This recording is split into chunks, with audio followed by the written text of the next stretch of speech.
Nosotros tenemos a un Dios que está más allá de las circunstancias, a un Señor que gobierna todas las cosas, que dirige todos los acontecimientos conforme a un propósito preestablecido por Él y que siempre va a hacer su voluntad y que siempre su voluntad será buena aun cuando a nosotros no nos parezca. Tenemos a un Dios que pone reyes y quita reyes. Tenemos a un Señor que gobierna sobre los acontecimientos del hombre y que envió a su Hijo precisamente para venir a buscar y salvar lo que se había perdido. Toda la humanidad, sin excepción, cada uno de los que somos descendientes de Adán y Eva, evidentemente necesitamos salvación, necesitamos liberación, pero la verdadera liberación es por la obra del Señor Jesucristo en la cruz. Sabemos que el sufrimiento, la muerte y la debilidad son propias del ser humano después de la caída. Ninguno está exento de estas realidades. La Biblia declara categóricamente que la paga del pecado es la muerte.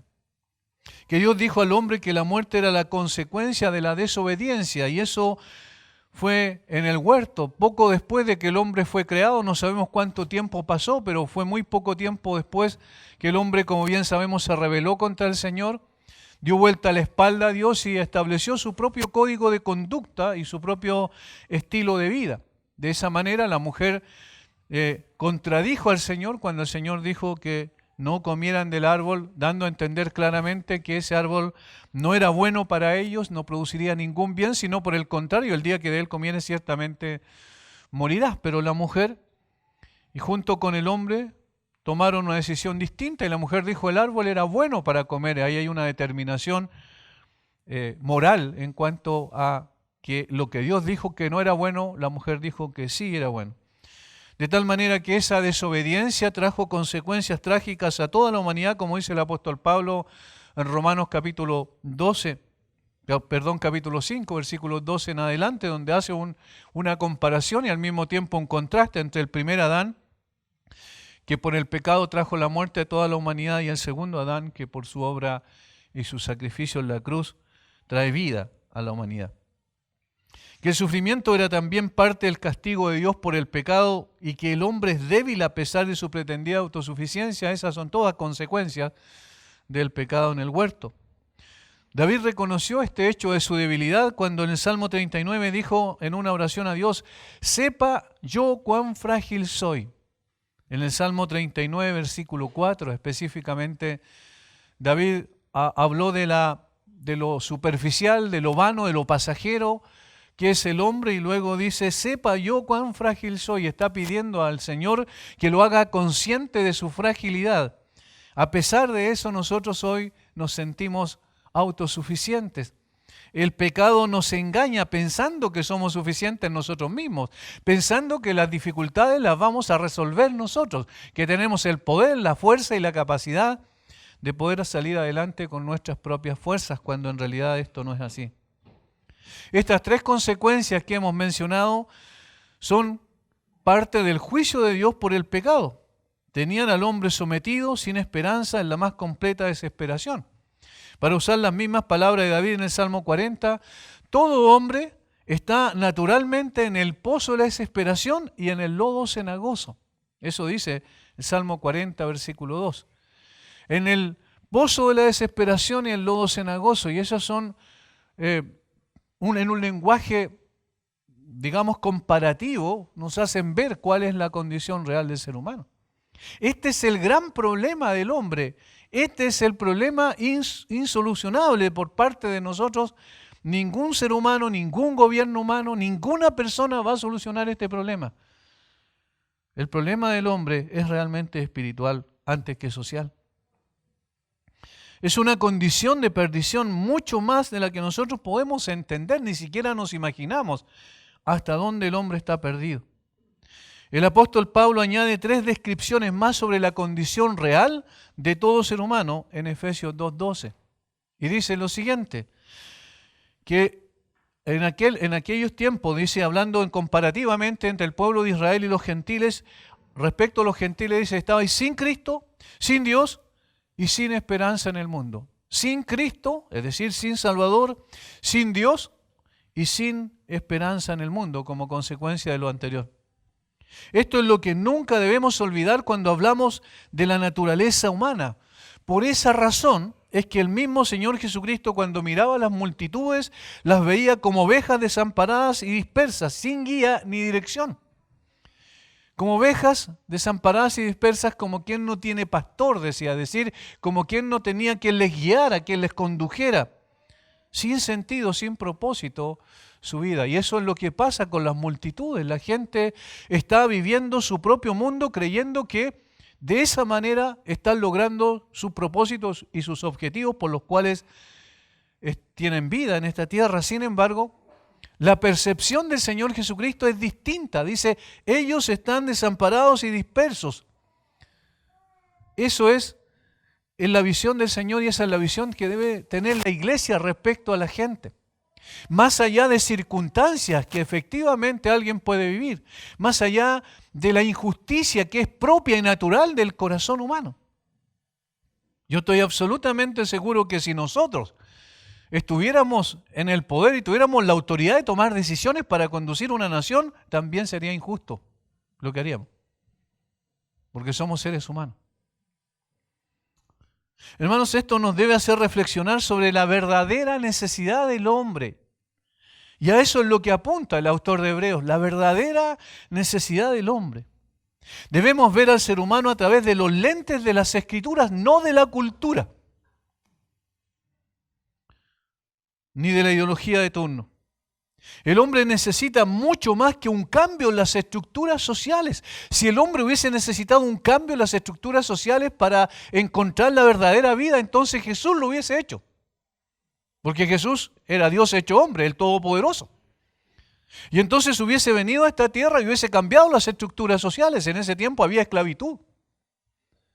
En ese tiempo había injusticia tal cual como la hay hoy, en este tiempo en el cual vivimos nosotros. En ese tiempo habían gobernantes tiranos, terriblemente tiranos. Pero Él no vino a cambiar las estructuras sociales porque ese no era el problema fundamental del ser humano. El hombre necesita de alguien que pueda compadecerse de él, de su real necesidad. Necesita de alguien que se identifique con su angustiante situación y lo saque del lodo cenagoso y del pozo de la desesperación. Necesita de alguien que venga externamente, no de la misma situación en la que está el hombre, para que pueda identificarse con él y hacer la tarea que nadie más puede hacer. La necesidad del ser humano es agobiante, pero no por la injusticia social que es propia de seres humanos caídos. Tampoco por la mala gestión de un gobierno falible, absolutamente no, sino por su condición delante de Dios. Este es el problema y la iglesia tiene que volver y no desviarse del camino. Este es el problema del ser humano, está en el corazón. Por su enemistad con Dios, por su esclavitud espiritual, por su ceguera que le impide ver su real estado ante Dios. La única institución en el mundo que tiene un mensaje liberador es la iglesia. La única justicia que el hombre necesita es la justicia de Cristo. Esta sí es justicia perfecta. Por esa razón es que Cristo Jesús, siendo en forma de Dios, dice el apóstol Pablo, no estimó el ser igual a Dios como cosa a que aferrarse, sino que se despojó a sí mismo, tomando forma de siervo, hecho semejante a los hombres y estando en la condición de hombre se humilló a sí mismo, haciéndose obediente hasta la muerte y muerte de cruz. Sí, les presento al único que tenía todos los derechos por naturaleza, el único que podía decidir todo lo que quisiera, el único que tenía derechos que eran propios de su naturaleza divina. Y que sin embargo renunció voluntariamente a sus prerrogativas divinas por un tiempo. Esto es lo que nosotros tenemos en las Escrituras. Las Escrituras muestran al Señor Jesucristo y lo ponen arriba y le dicen, miren, Él es el único que tenía derecho y sin embargo se despojó de sus derechos. Renunció circunstancialmente por un tiempo a ser honrado como Dios y vino a esta tierra para todo lo contrario, para ser basureado, para ser insultado, para ser aborrecido por sus propias criaturas. Renunció a ser tratado con justicia. El juicio que le hicieron a Jesús fue una farsa. Renunció a ser servido cuando esa era su prerrogativa total y absoluta por ser Dios, y vino a servir. No he venido a ser servido, sino a servir y dar mi vida en rescate por muchos. Miren, el único que tenía derechos absolutos renunció a sus prerrogativas divinas por un tiempo. La gloria que compartía con el Padre de toda la eternidad, el ser servido y adorado por sus criaturas, todas estas eran derechos inalienables en él. Para venir al basural de este mundo, compartir una naturaleza humana sujeta a la debilidad, siendo el Todopoderoso. Experimentar el dolor físico, emocional y espiritual. Ponerse en lugar de los pecadores, ser tratado como un criminal. No defenderse cuando lo escupían, experimentar en carne propia el desprecio, la burla y el castigo. Finalmente ser crucificado en debilidad y experimentar la muerte más horrible, que es la muerte espiritual durante estas últimas horas en la cruz, donde aún el Padre lo desamparó al ser nuestro sustituto y llevar sobre él nuestros pecados, para terminar gustando la muerte por todos aquellos a quienes vino a salvar. Cuando uno mira al Señor Jesucristo, se caen todas sus pretensiones. Nunca reclamó él sus legítimos derechos, nunca usó de su poder para beneficio propio. Cuando nosotros leemos los evangelios nos damos cuenta que cada vez que sucedía algo injusto con él, él nunca utilizó su poder para aplastar a los demás. Por el contrario, cuando Pilato le dijo, ¿por qué no te defiendes? Mira lo que dicen de ti. ¿Qué puedes decir tú en consecuencia para defenderte? Y dice la Biblia que Jesús guardó silencio.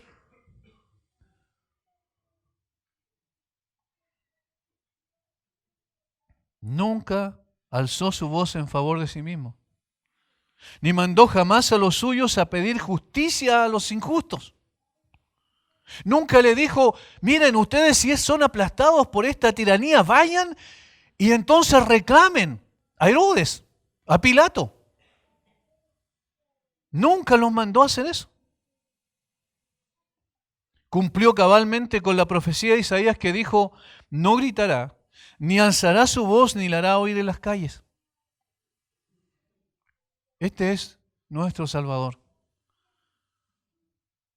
Sin embargo, miles de seguidores hoy piensan que cambiando miles de seguidores de Jesús, piensan que cambiando las estructuras sociales, alzar su voz demandando derecho delante de gobernantes injustos, van a cambiar las cosas. Eso es propio, es natural que lo hagan personas que no conocen a Cristo. Pero ¿qué tiene que ver el creyente? El creyente tiene una visión totalmente distinta de la vida. El creyente ha encontrado su plenitud, como dice el apóstol Pablo, en Cristo.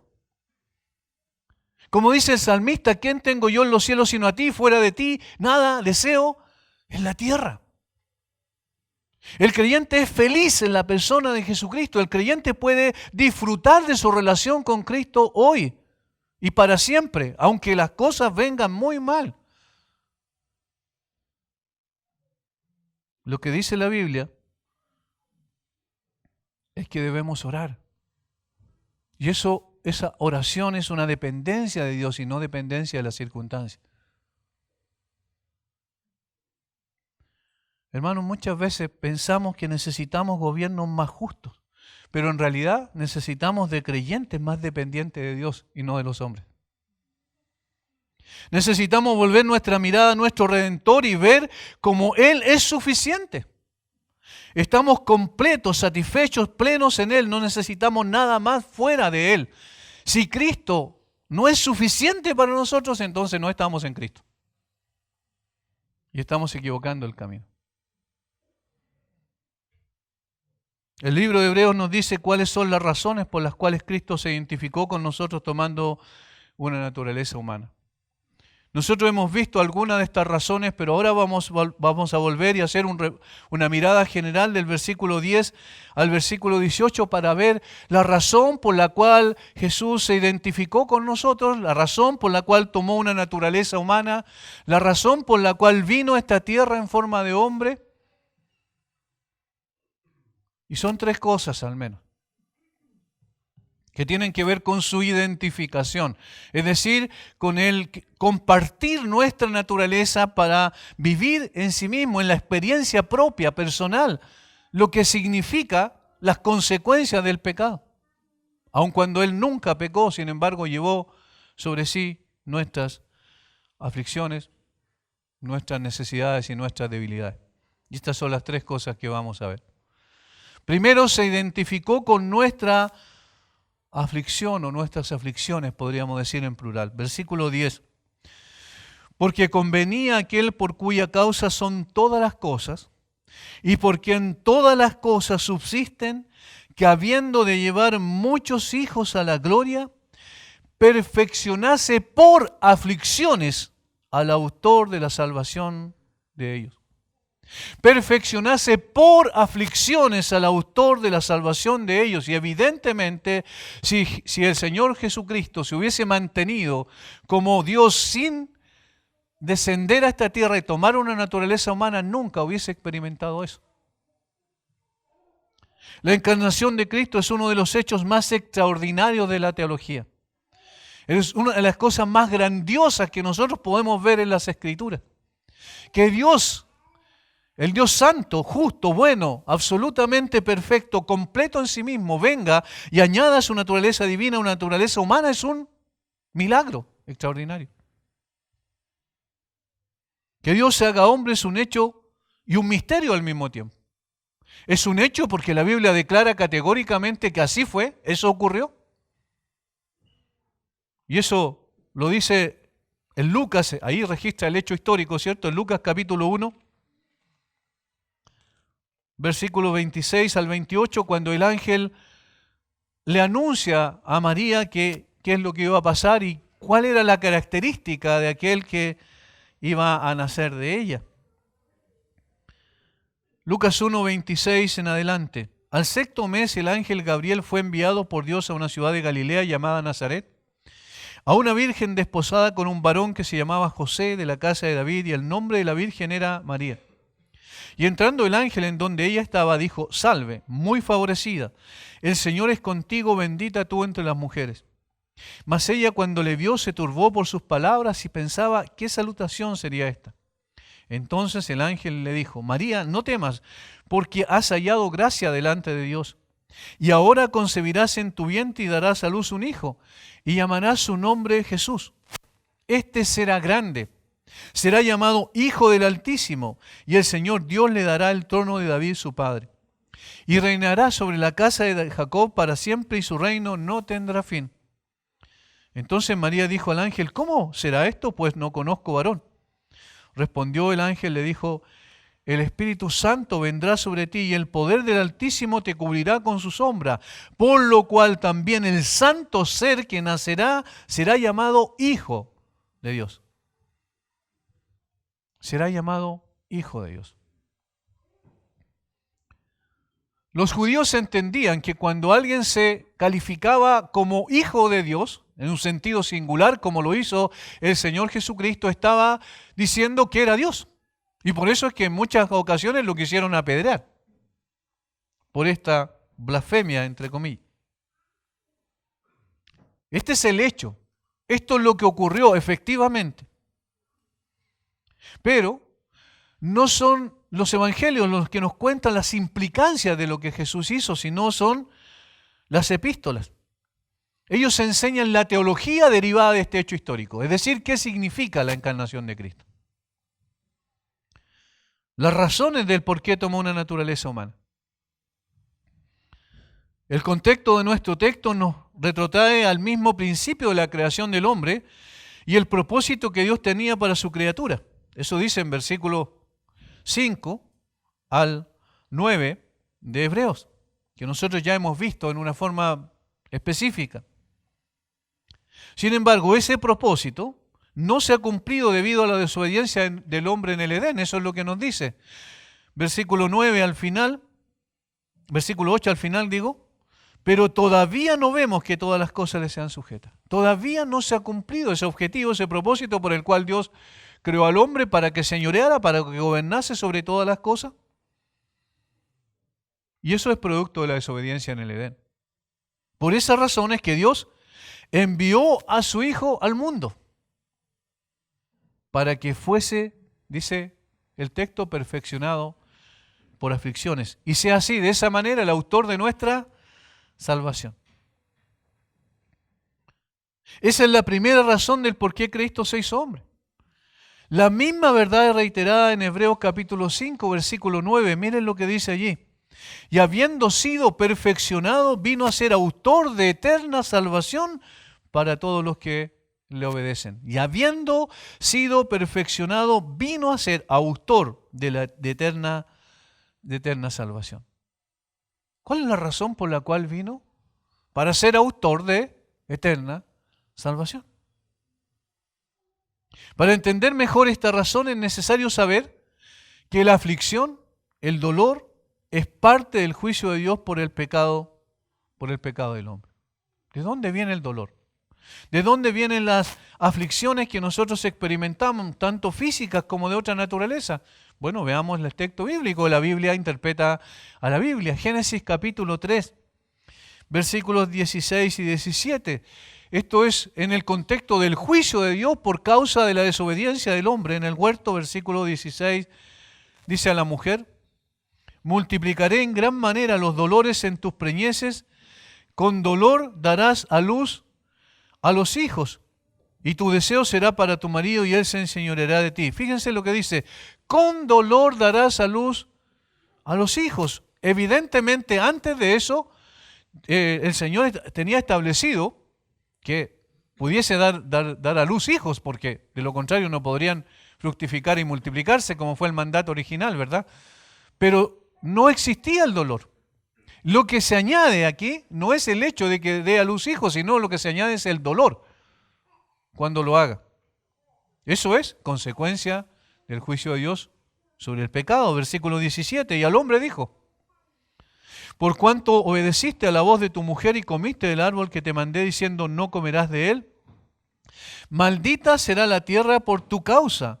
Con dolor, otra vez, con dolor comerás de ella todos los días de tu vida. Desde allí en adelante el dolor fue parte de la naturaleza humana. Todos nosotros nacimos de esa manera.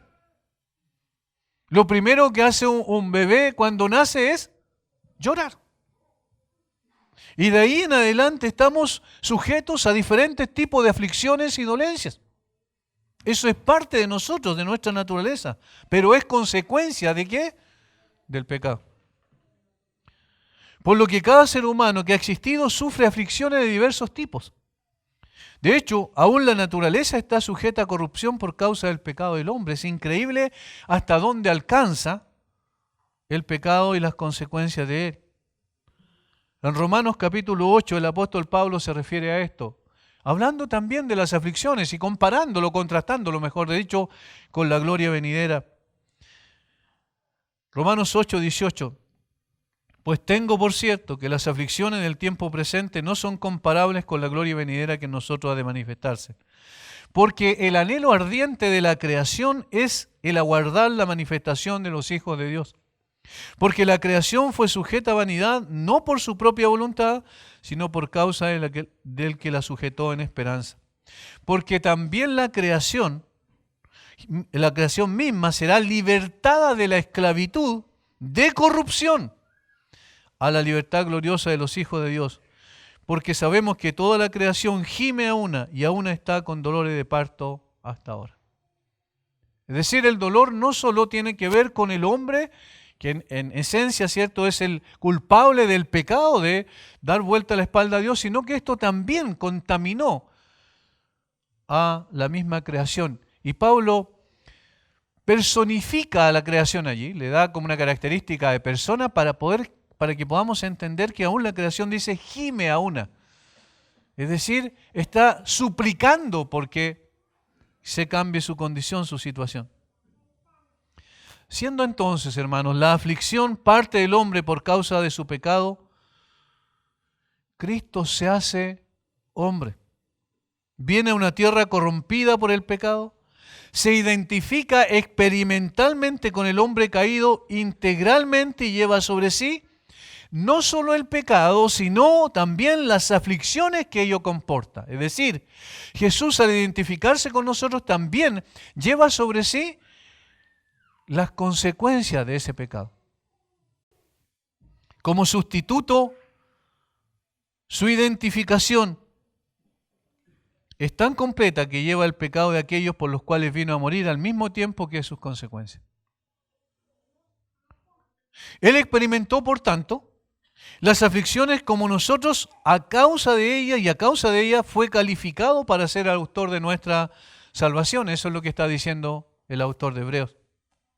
Sufriendo en su carne las aflicciones que nos eran propias por causa de nuestros pecados. Fíjense como si vamos un poquito más adelante en el capítulo 5 de la misma carta, vemos en el versículo 8 que dice, y aunque era hijo, por lo que padeció, aprendió obediencia. No en el sentido que Jesús no fue siempre obediente. Más adelante vamos a ver que siempre fue fiel. No, sino en el sentido de que debía pasar por la experiencia de la aflicción y el dolor. ¿Por qué? Porque esa era la experiencia de cada uno de aquellos por los cuales Él venía a morir. No fue un Salvador distante, no fue un Salvador que miró de lejos y dijo, bueno, voy a salvar a este y a este otro, y se acabó. No, Él vino y experimentó lo mismo que nosotros experimentamos. Recuerden que cuando le dijeron María y Marta que Lázaro había muerto, Él se afligió profundamente en su corazón y derramó lágrimas por ese hecho. Él sufrió por eso a pesar de que Él sabía que en un momento más iba a levantar a Lázaro de entre los muertos. Sin embargo, el hecho de la muerte de una persona, de un amigo de Él, eso le produjo un dolor profundo en su alma.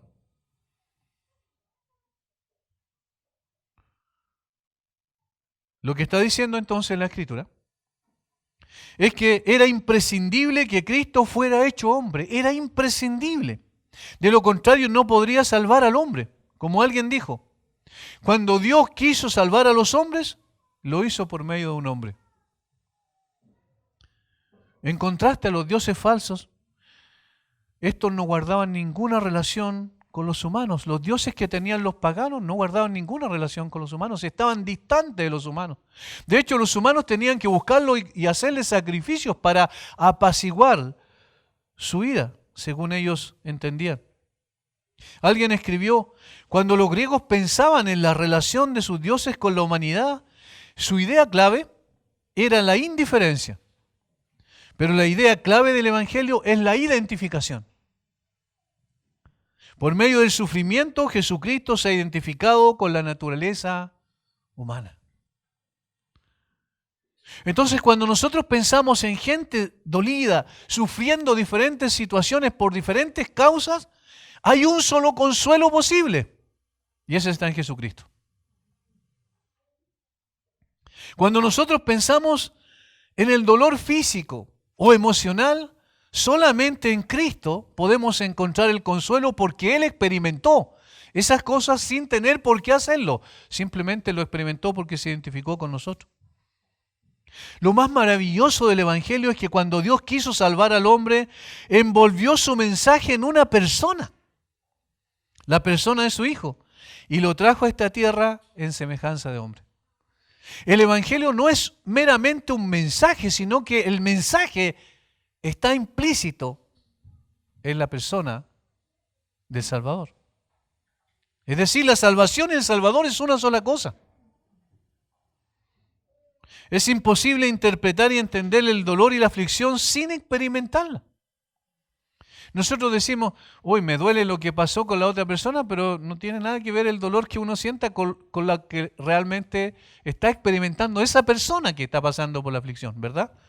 Nosotros podemos ser lo más empáticos posible, podemos estar al lado, abrazarlo y hacer una serie de cosas, pero nunca vamos a experimentar lo que esa persona experimentó. De ahí la importancia de que Jesús tuviese una naturaleza humana sujeta también al dolor. El profeta Isaías dice en su hermoso poema El siervo sufriente, en Isaías 53, ciertamente llevó Él nuestras enfermedades y sufrió nuestros dolores, fíjense. Sufrió nuestros dolores, pero eso era imposible si se hubiese mantenido en la gloria como el Dios Todopoderoso y no hubiese descendido a esta tierra. Eso hubiese sido imposible si Él no se despoja circunstancialmente de esos derechos esenciales que le correspondían como Dios. Eso hubiese sido imposible si no se despoja a sí mismo y toma forma de siervo. Ciertamente Él llevó nuestras enfermedades y sufrió nuestros dolores. Y nosotros le tuvimos por azotado, por herido de Dios y abatido. Hermanos, cuando estemos experimentando el más agobiante dolor, ya sea físico por alguna enfermedad, emocional por enfrentar la pérdida de un ser amado, esa que duele en el alma, o espiritual por causa de haber ofendido a nuestro Señor y Salvador, la única solución está en volver nuestra mirada a Cristo. La única solución. Miremos a Cristo. Él sufrió nuestros dolores y sus aflicciones no le correspondían. Era producto de nuestro pecado, sin embargo, sufrió hasta lo indecible en manos de sus propias criaturas, soportando el dolor más agobiante hasta el abatimiento, como relatan los evangelios. Si estamos sufriendo físicamente, recordemos eso. Nuestra única esperanza y fortaleza no está en el hecho de que las cosas cambien externamente. Está en el hecho de que nosotros entendamos que en la persona del Señor Jesucristo tenemos lo que necesitamos porque Él sufrió también nuestros dolores. Sufrió también extraordinariamente en su lucha emocional, los dolores no solo físicos, sino emocionales. Nosotros, hermanos, sabemos que quizás el dolor emocional es más fuerte a veces que el dolor físico, ¿verdad? Es más duro, es más difícil de tratar. Es más complejo porque es algo interno que no se puede enfrentar.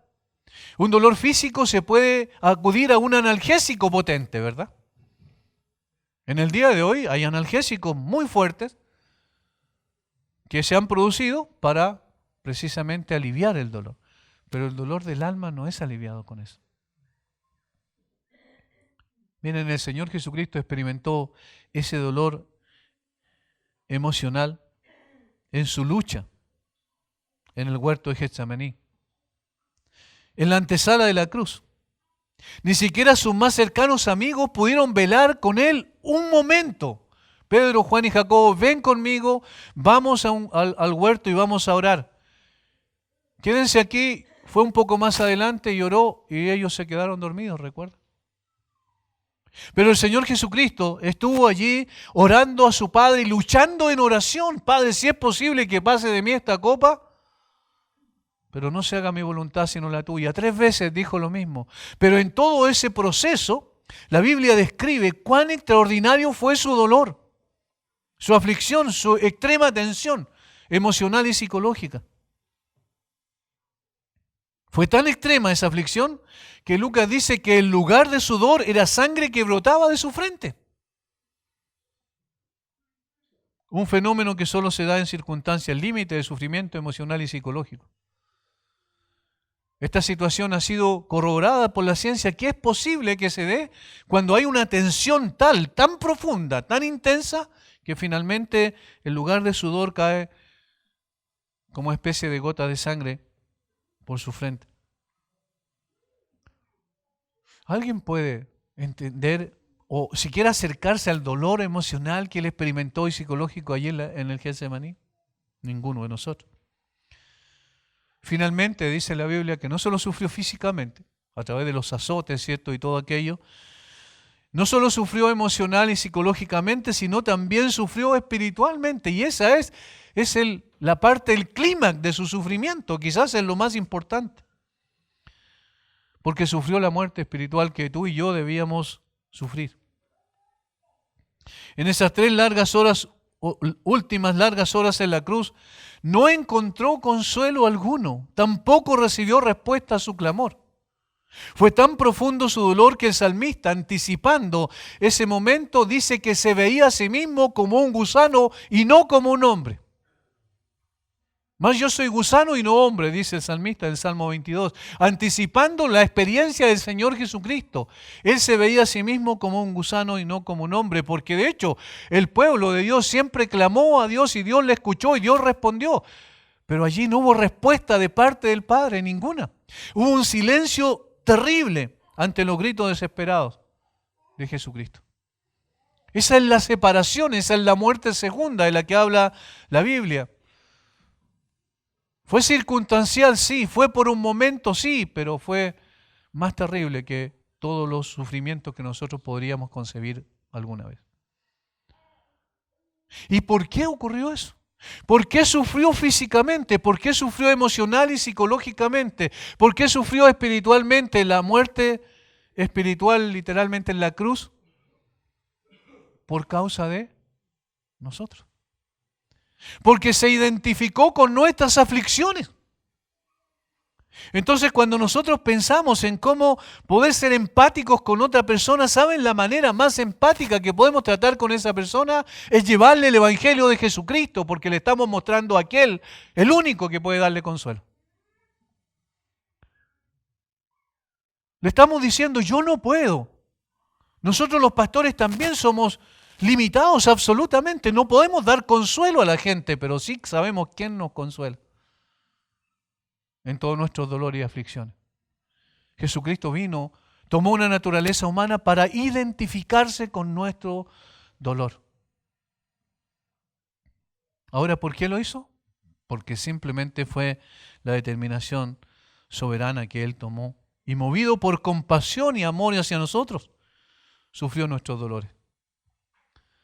Se identificó completamente con aquellos que venía a salvar. Nuestro Salvador no es un Dios distante e indiferente como los dioses paganos creados por la imaginación humana.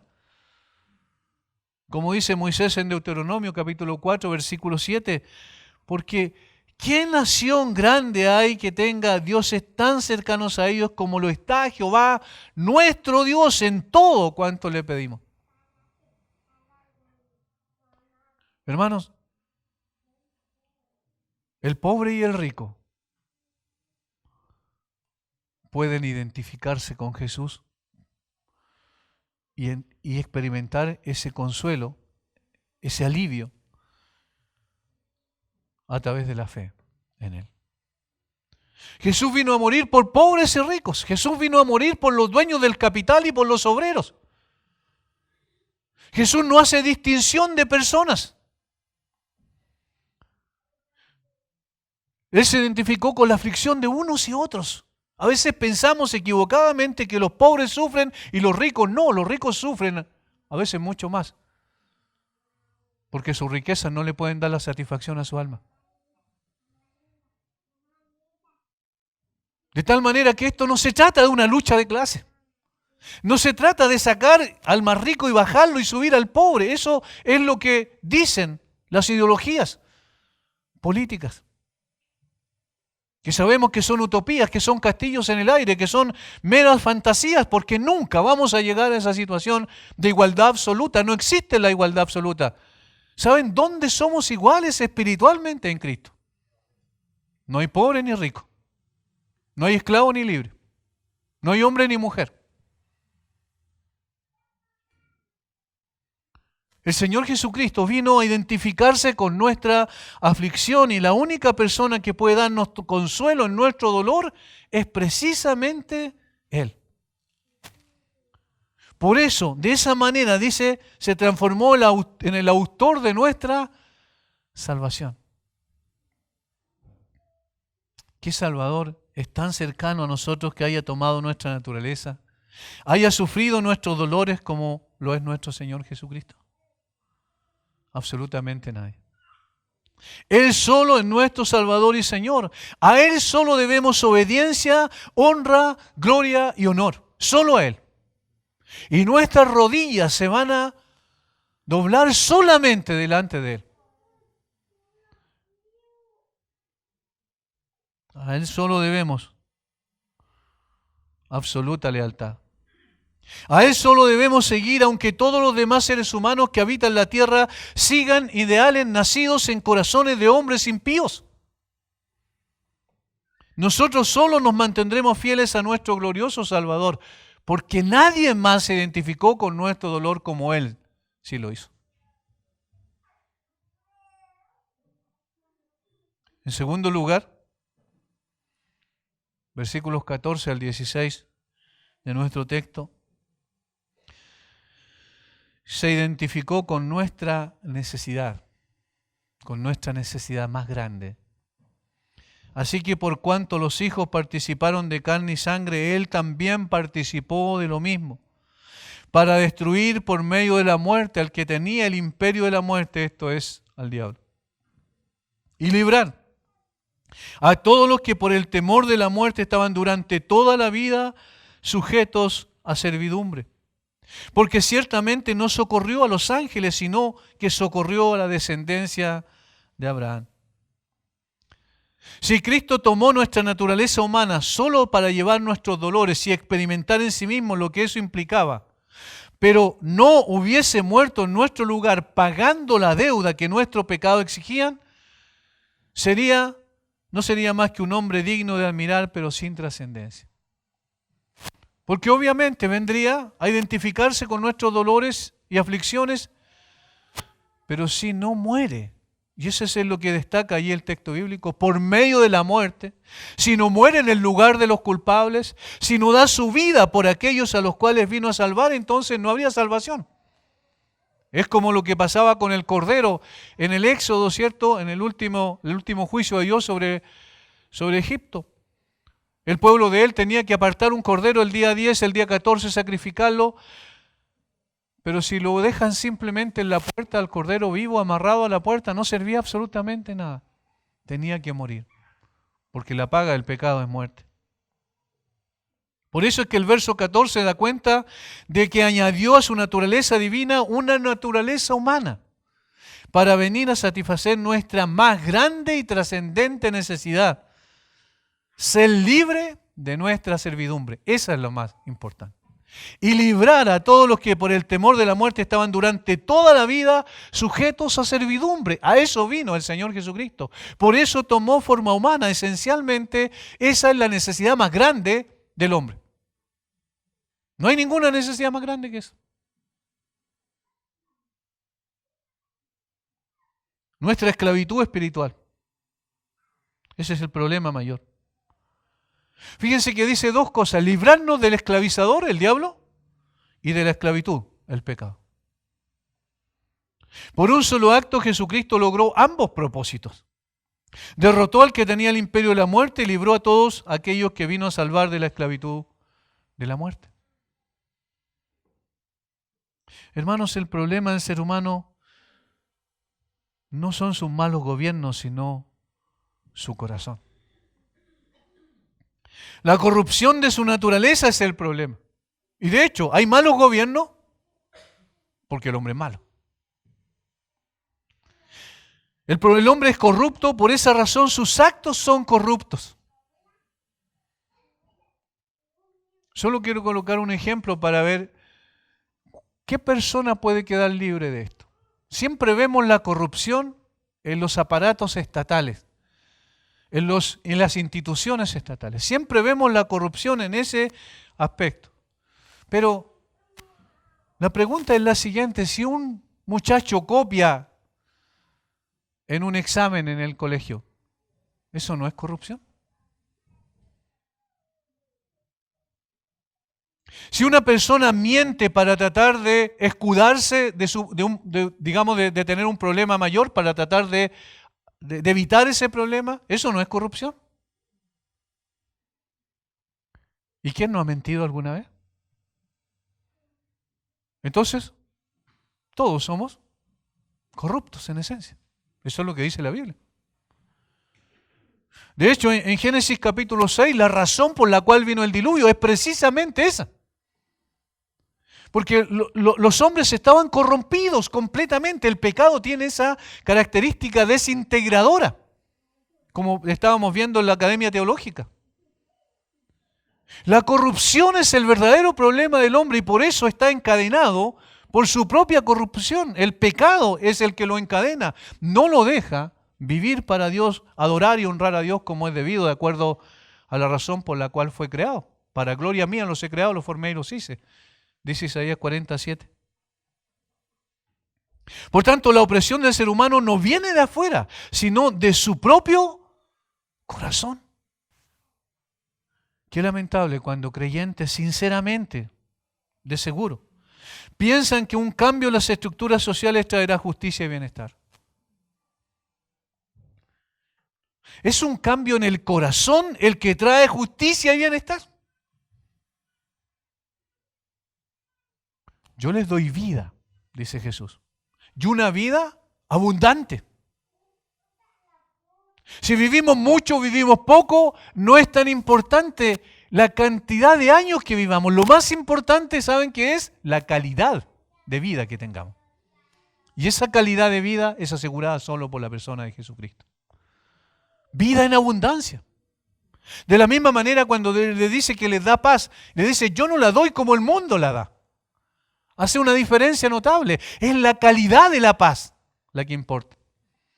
Y esa paz llega cuando Jesucristo viene al corazón. Por tanto, si la condición del ser humano es de corrupción absoluta, ¿qué necesita? El hombre necesita un cambio de corazón. Y es un encuentro con Cristo resucitado el que cambia las cosas genuinamente. Cristo tomó una naturaleza humana con el fin sublime de venir a identificarse con nuestra verdadera y gran necesidad. ¿Qué dice la Biblia que éramos? Voy a leer, voy a citar y parafrasear algunos textos del Nuevo Testamento. Éramos por naturaleza hijos de ira, lo mismo que los demás, dice Pablo en Efesios capítulo 2, versículo 3. Siguiendo la corriente de este mundo, conforme al príncipe y la potestad del aire, el espíritu que ahora opera en los hijos de desobediencia, dice en capítulo 2 de Efesios, versículo 2.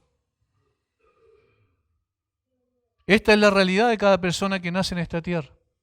En el capítulo 4, versículo 17 en adelante también de Efesios, el apóstol Pablo dice, teniendo el entendimiento oscurecidos, ajenos a la vida de Dios por la ignorancia, por la dureza del corazón. Esto es lo que éramos. Esto es lo que demuestra cuál es el problema del corazón humano. Me llama poderosamente la atención que cuando vienen estallidos sociales de esta naturaleza, muchas personas que ganan mucho dinero se vuelven solidarias en sus palabras. ¿Lo han notado? Solidarias en sus palabras nomás. No, ¿cómo pueden seguir siendo oprimidos, ganando sueldos de miseria algunas personas? Los periodistas dicen eso en la televisión y ganan 18 millones de pesos. No, basta ya, esto es una opresión grande para el pobre, miren cómo humillan al pobre. Y lo dicen los futbolistas que ganan 500 millones de pesos mensuales. ¿No les parece raro eso? Eso muestra que el problema no está en la estructura, sino el problema está en el corazón del hombre. Porque si realmente yo tuviese compasión y misericordia, y diría, puedo vivir con 100 millones de pesos, bueno, voy a repartir el resto, ¿verdad? Pero no lo hacen. Es fácil ser solidario con el dinero que no es de uno. El problema está en el corazón. Por eso el Señor no mandó a un estadista político, como los discípulos pensaban equivocadamente respecto al Mesías que esperaban. ¿Recuerdan que ellos pensaban eso? Cuando finalmente Jesús le pregunta, ¿y ustedes quién dicen que soy? Y Pedro dice, tú eres el Cristo, el Hijo del Dios viviente. En otras palabras, el Mesías, el Señor Jesucristo, les dijo, bueno, no se lo digan a nadie por ahora, pero es necesario que yo vaya a Jerusalén, que sea maltratado por los sacerdotes, por los ancianos, y finalmente muera en una cruz en Jerusalén. Y Pedro dijo, no, nada de esto te acontezca. ¿Por qué le dice eso? Porque Pedro quería que estableciera su reino inmediatamente. porque pensaban en un Mesías político. La mamá de Juan y Jacob fue para que sus hijitos pudiesen tener un lugar especial en el reino, ¿se acuerdan? Juan y Jacob. Y entonces le pidió al Señor Jesucristo que uno esté a la izquierda y otro a tu derecha de tu reino, pensando que tenía que ver con un reino político en la tierra inmediatamente. Todos estaban equivocados respecto a eso. Porque los discípulos, igual que nosotros, entendíamos mal las cosas. No comprendían en ese momento ellos que el problema del hombre es mucho más profundo. ¿Qué necesita un esclavo? Ser liberado. Y un esclavo espiritual requiere que sus cadenas puedan ser rotas para ser verdaderamente libre. Eso es lo que vino a hacer Cristo. Destruyó por medio de la muerte al que tenía el imperio de la muerte. Por medio de la muerte libró a todos los que estaban toda la vida sujetos a servidumbre. Esa es libertad. Si el Hijo os libertare, seréis verdaderamente libres. ¿Quieren libertad? Vayan a Cristo. El hombre no puede darle libertad porque él mismo está encadenado en su propio pecado. Esa es la teología de la liberación que realmente cada creyente tiene que apreciar. Aquella en la que el Hijo nos hace libres. Por consiguiente, hermanos, la urgente tarea de la iglesia, como la de cada creyente, es predicar la buena nueva de que en Cristo hay justicia verdadera y solo en la cruz hay libertad genuina. Como dice un himno muy conocido, ¿quieres ser libre del vicio y del mal? Virtud hay en él, virtud en él. Hermanos, no le pidamos a aquellos que están en cadena sujetos a servidumbre que nos concedan libertad, es imposible. No le pidamos a los injustos por naturaleza que nos traigan justicia. No, 1000 veces no, eso no debemos hacer. Eso solo se encuentra en Cristo. Por eso la gente no necesita cambios sociales que no son más que cambios cosméticos, externos. La gente necesita ser libre del temor a la muerte, de aquel que los esclaviza y de la esclavitud espiritual. Jesús vino a ser como nosotros, para liberarnos de nuestra condición espiritual. Y esto es algo personal. Yo quiero para mi país más hombres libres que gocen de verdadera justicia. Y eso solo puede ser posible cuando Cristo llegue a su vida. Yo tengo la convicción profunda de que no hay ninguna justicia perfecta mientras estemos en la tierra, pero sí conocemos al que es perfecto en justicia, y ese es Jesucristo. Levante su mirada, póngala en Él, busque esa justicia donde solamente se puede encontrar que es en Cristo. Él vino a identificarse con nuestra real necesidad. Y en tercer lugar, me quedan pocos minutos, se identificó con nuestra debilidad. Con nuestra debilidad. Versículos 17 y 18. Por lo cual, fíjense cómo reitera otra vez la necesidad de llegar a ser hombre, por lo cual debía ser en todo semejante a sus hermanos, se refiere a los hombres, para venir a ser misericordioso y fiel sumo sacerdote en lo que a Dios se refiere, para expiar los pecados del pueblo. Pues en cuanto él mismo padeció, siendo tentado, es poderoso para socorrer a los que son tentados. Se identificó con nuestra debilidad. La tercera razón por la cual Cristo se encarnó es porque era la única forma de venir a socorrernos en nuestra debilidad. Debía ser en todo semejante a sus hermanos para ser el sumo sacerdote que necesitábamos para representarnos delante de Dios. Porque ¿qué es lo que era un sumo sacerdote? Era tomado entre los hombres para representar al hombre delante de Dios. Pero todos los sumos sacerdotes del Antiguo Testamento que entraban una vez al año al lugar santísimo para poder tener un encuentro con el Dios Santo que venía a través de una nube y se posaba sobre el caporet o la tapa del arca o el propiciatorio,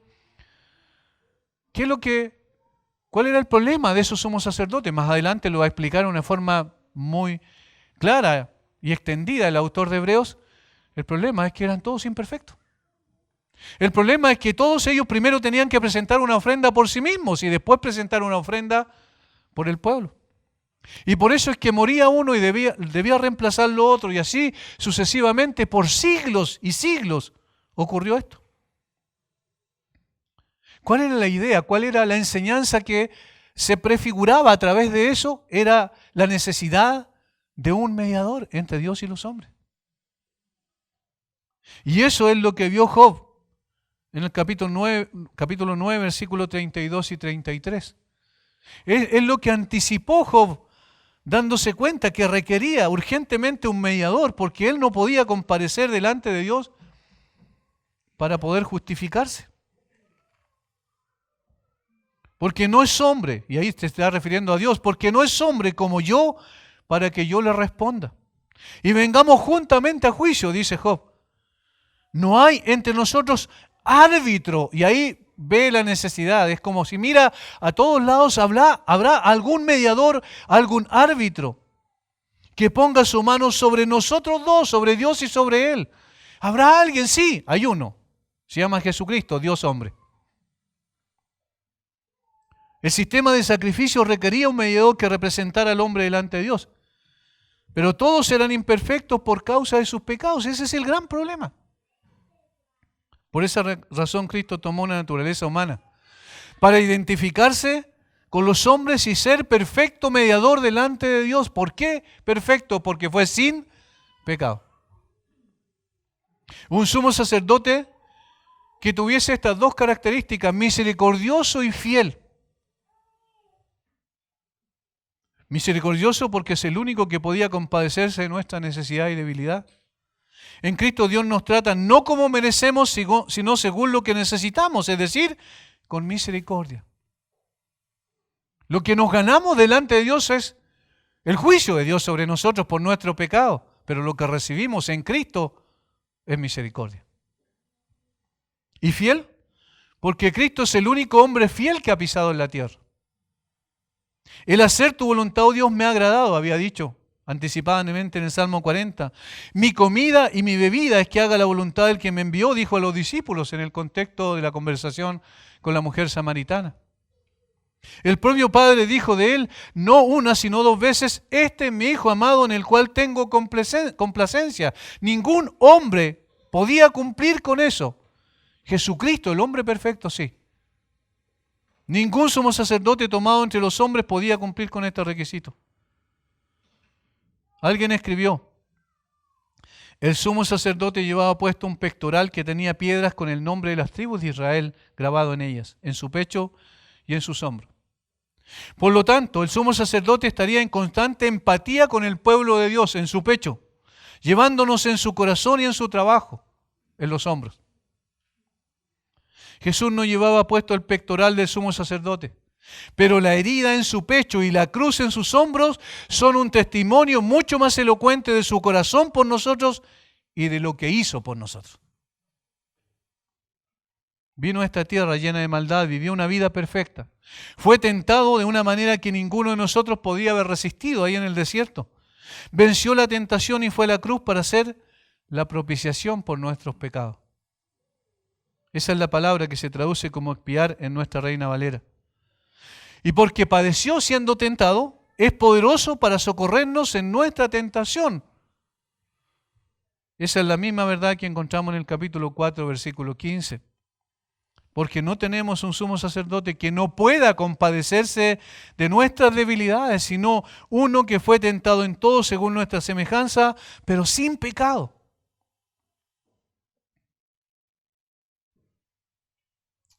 Qué maravilla, hermanos, tenemos en Jesucristo todo lo que necesitamos. No requerimos más.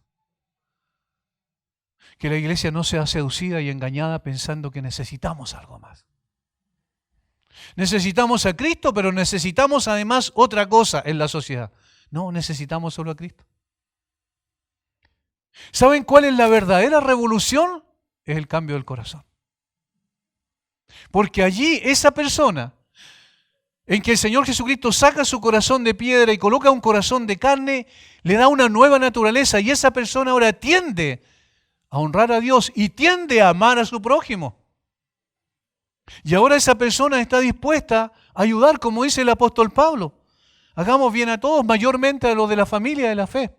Por eso que una iglesia que tiene miembros en su congregación que no atienden sus necesidades es una iglesia que no es bíblica. Pero una iglesia que tiene compasión del necesitado y se da cuenta dentro de sus propios miembros, como dice Pablo, mayormente a los de la familia de la fe, hay necesidad y le provee para eso, esa iglesia está cumpliendo la voluntad de Dios. Porque hay un corazón nuevo en sus integrantes. Ahora, si pudiéramos, si tuviéramos la capacidad económica, también tendríamos que hacerlo con el resto de las personas.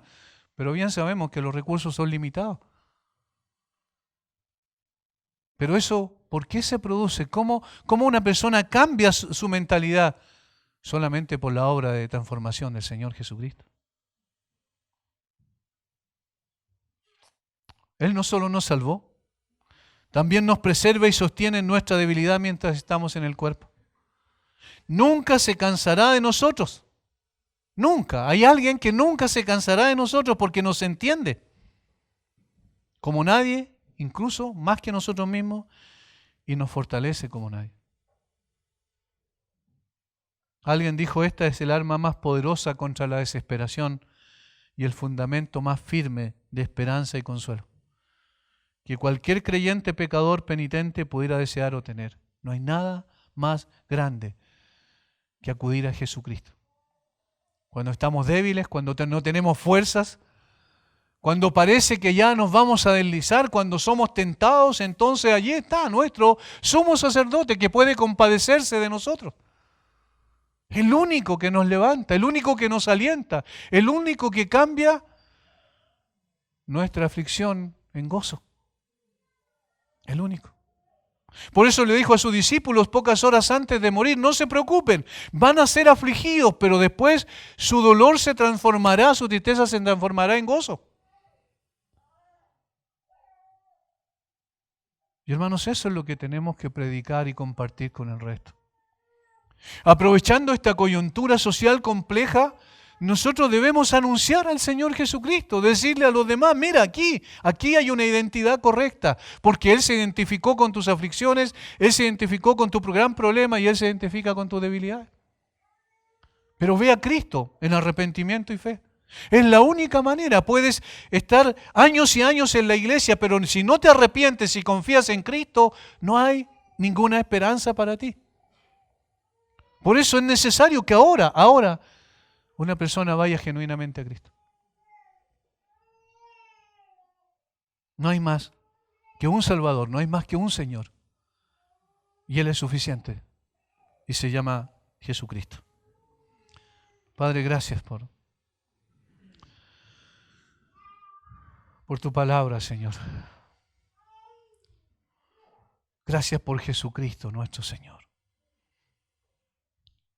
¿Quién más se puede identificar con nuestro dolor, con nuestra aflicción? ¿Quién más puede entender cuando sufrimos física, emocional, psicológica o espiritualmente? ¿Quién más si no solamente tú? Tú eres el Señor. Tú eres nuestro Señor. Amaste a los tuyos hasta el fin y por eso entregaste tu vida por nosotros. Sufriste lo indecible, Señor, más allá de lo que nosotros podemos entender. Y entregaste tu vida para darnos justicia. No hay amor más grande que el tuyo. No hay nadie más que nosotros necesitamos que no seas tú y nada más que tú, Señor. Bendice a mis hermanos, obra en el corazón de aquel que no te conoce. Y Padre, cada persona que tiene salvación por ir a tus pies, Señor Jesucristo, en arrepentimiento y fe hoy, no solo vivirá una vida distinta en calidad en esta tierra, sino también una vida eterna más allá de esta tierra. Gracias por darnos el don maravilloso de la persona de tu Hijo. Alabamos tu nombre. En Él estamos completos y no necesitamos nada más, Señor. Oramos en el nombre glorioso de nuestro bendito Salvador Jesucristo. Amén.